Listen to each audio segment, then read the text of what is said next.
transitioning process was actually quite terrifying.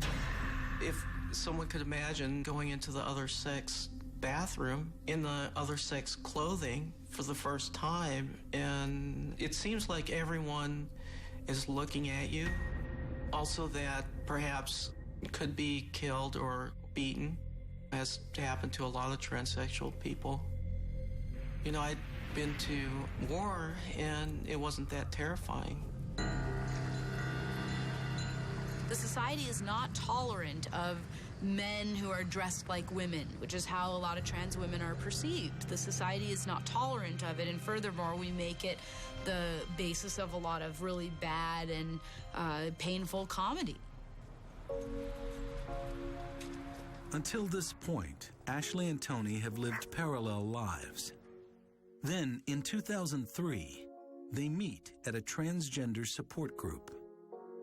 Tony came into my life, and we just seemed to hit it off. We really clicked together, and it's hard for me to say how amazing that really is. With Ashley by his side, Tony begins the second step in his transition, hormone therapy. Ashley actually gave me my first injection of testosterone.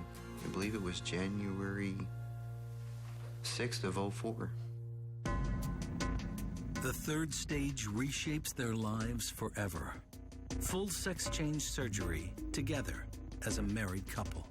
Well, the first thing they did is they took out all the female reproductive organs. First, they have to form the penis. With mine, it was constructed from the skin on the side of my right side. And it's a normal male-sized penis. You can still orgasm, you can still... While Ashley has her breasts augmented, Tony has his removed. They actually will take the nipples and cut them down to male-sized nipples, because generally a male's nipples are a lot smaller than a female's. Ashley has her brow bone and chin restructured to give her a more feminine look. For me, it was part of feeling that I was in the correct body and that I could look in the mirror and see the person that I felt inside.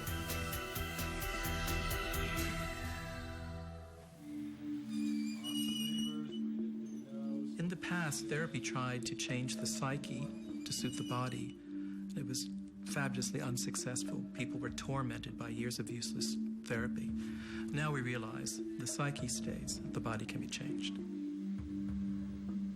I have had to learn how to speak a lot more feminine, and it has been a little bit of a challenge. Well, I think that the voice change has been quite a... Learning how to speak like this is a little bit... It takes time. Ashley now works as a peer support specialist, and Tony's finishing his degree in psychology. It's taken a lot of courage and cash to get here. I would say yes, it is worth all the pain that I've had to go through physically and emotionally and financially, because we had to pay for all this, so it was not easy either. But not everyone who wants to transition can afford it. Surgery is quite expensive, $12,000 up to $60,000 depending on what's being done. And the question is, can we as a culture afford to pay for it through health insurance, or can individuals afford to pay for it? And those seem to me big, thorny moral issues. Tony and I both transitioning, it gives us a point of reference to each other's feelings and an insight into how each other may feel. But it's not the biggest part of our relationship. I just love him for who he is, and I have a profound respect for Tony. It's better than it's ever been because I have this peace of mind that I never had before. I didn't know it was possible to be this comfortable alive.